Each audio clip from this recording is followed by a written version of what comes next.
What's going on, guys? Welcome back to another video. For today's video, we'll be taking a look at the very first New Year's Six bowl game of the year.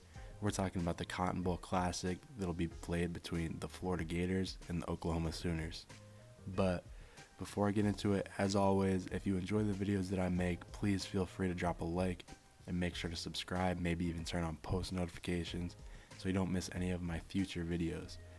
And with it being such a crazy time in sports right now, with it being college football bowl season, the NFL season's coming to an end, that race for the playoffs, that wild card spot in the AFC especially, the NBA season starting, it being MLB off season. It's just a great time to be a sports fan right now. And speaking of MLB, I'm planning on dropping my first MLB video later this week. It's going to be talking about the Padres' big off season to this point, acquiring Yu Darvish, Blake Snell, and their Japanese signing, who I'm drawing a blank on the name right now, but he's got a good bat and plays second base, so be on the lookout for that video. But all that's besides the point. We're talking about college football today. We got Oklahoma and Florida playing for the Cotton Bowl, so let's get right into it. I just want to start off by saying I'm wicked excited to watch this game, man. It should be a fun, explosive game, especially on the offensive side of the ball, as both Florida and Oklahoma, per usual, are scoring a ton of points, gaining a ton of yards this season. And not to mention, we'll be getting one of the most intriguing quarterback duels of the season between the savvy veteran Kyle Trask and the young gunslinger Spencer Rattler. As much as I'm expecting this to be a flashy game, I'm also expecting it to be very tough, physical, and gritty. And this is primarily due to the comments that came from Florida linebacker James Houston. When Houston was asked about Oklahoma as an upcoming opponent, James Houston's response was not too impressive, especially if you're playing for Oklahoma or an Oklahoma fan. Houston was quoted saying, "Oklahoma is a good matchup, but they're not on our level. They're not the SEC. They're not the Florida Gators. So we should put on a show." Like I've said in previous videos, I love to see banter and trash talk like this between teams, players, and coaches, as long as they can own it at the end of the day. If James Houston ends up writing checks that his team can't cash, he better be able to take that L on the chin and own it at the end of the day. Just as long as he can own what he says, I love stuff like this. I got no problem with it. Just be able to own it at the end of the day if you come up short. Houston said Florida's going to be putting on a show, and that might not just be so easy for the Gators in this one, as they are missing not one, not two, not three, but four key pieces of that high-powered offense, as Kyle Trask's top three receivers, Kadarius Toney, Trevon Grimes, and star tight end Kyle Pitts, are all opting out of this one to focus on the NFL Draft and the Senior Bowl.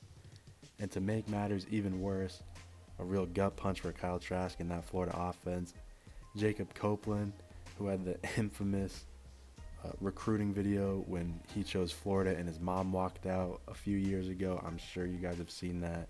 It's been played all over the internet. It's a tough one. Jacob Copeland is Florida's fourth leading receiver right now. He'll also miss the game due to COVID-19 issues. So with those four big pieces of the Florida offense being out, this is going to take a ton of pressure off of Oklahoma defensively. I mean, their front seven has played really well this season. They've been good against the run, and they get to the quarterback at a pretty high level. They get sacks at a high rate as well. But in typical Oklahoma fashion, their secondary has struggled a little bit this season. I mean, to be fair, they did pick off Brock Purdy 3 times in the Big 12 championship game. And their secondary has been weird this season. They've racked up a pretty decent amount of interceptions, but their total yards, the yards that they're allowing through the air, has been pretty high. So they're picking the ball off effectively, but giving up a ton of yards, which is definitely a double-edged sword. With Florida not having its top 4 receivers in this one, I gotta give a slight edge to the Oklahoma defense in this one. So with Trask not having his 4 guys and that Oklahoma defensive front being great all year, causing pressure, they're really going to get after Kyle Trask, I think, and make him uneasy in the pocket. And that uneasiness that he's going to feel from that Oklahoma front seven is only going to be amplified without his top guys. So possibly an unpopular opinion here because it's Oklahoma. They always let us down on the big stage. but I'm going to have to give the slight advantage to them defensively over Florida's offense at full strength. Don't get me wrong.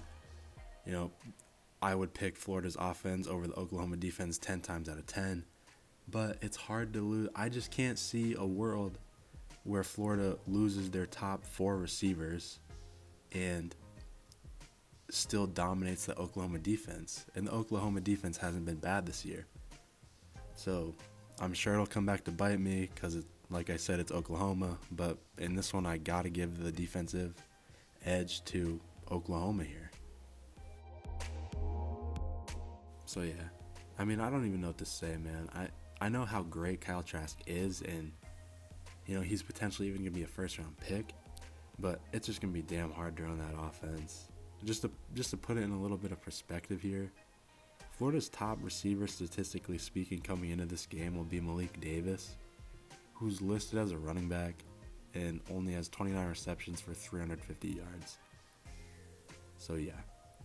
And I'm sure Florida's going to have some dudes step up. I mean, they're Florida. They recruited at a high level. They're a great program. So they're obviously going to have talent at the position, but it's just going to be so hard to replace those 4 guys. And on top of being without your 4 best receivers, Florida hasn't really ran the ball well at all this season. They've been outrushed for the year.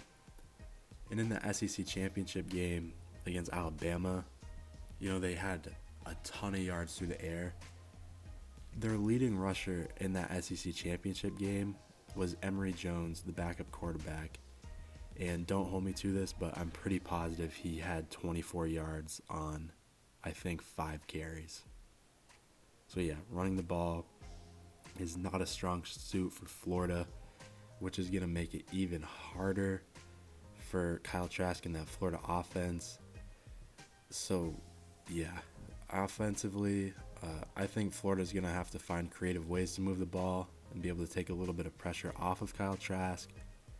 Because if they don't, it could be a really rough night for Florida offensively, being without those 4 guys, not running the ball well. But Kyle Trask is great. Dan Mullen is a good coach, so I'm confident that they will figure it out.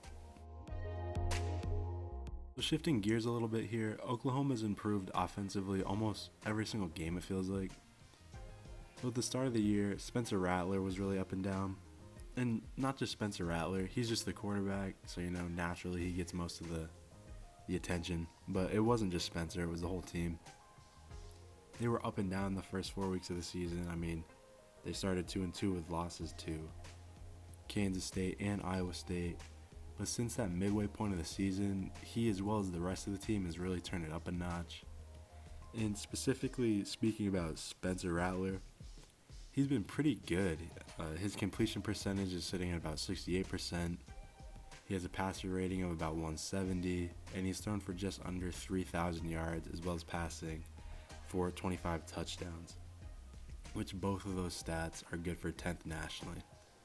So with Spencer Rattler playing well, a key piece of Rattler's success, I would say, has been, his supporting cast, especially Marvin Mims. Marvin Mims has been great for the Sooners all season, and he's really emerged as a number 1 guy. He's really turned it up a notch and been a great go-to option for Spencer Rattler, which I think has allowed Spencer Rattler to settle in more, be more comfortable with his reads, knowing that Marvin Mims is a guy he's throwing to. I think every quarterback in the country would love to have a guy like Marvin Mims. He's looked great for the Sooners this year. And it's not just been Marvin Mims and the rest of that receiving core. Oklahoma has also been helped out by a pretty solid rushing attack this season. It formerly was a trio of Ramondre Stevenson, Seth McGowan, and TJ Pledger. They were all putting in pretty solid work this season, but unfortunately TJ Pledger went down with an injury a few weeks back, ending his season. And I've been there, I felt that, so my heart goes out to TJ.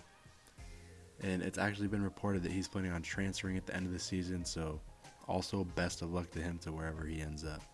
Just a little personal note here. I think one of the reasons I've been so intrigued with Oklahoma and excited to watch them is just for the sheer fact that you can see how much they've grown and progressed just in this season alone.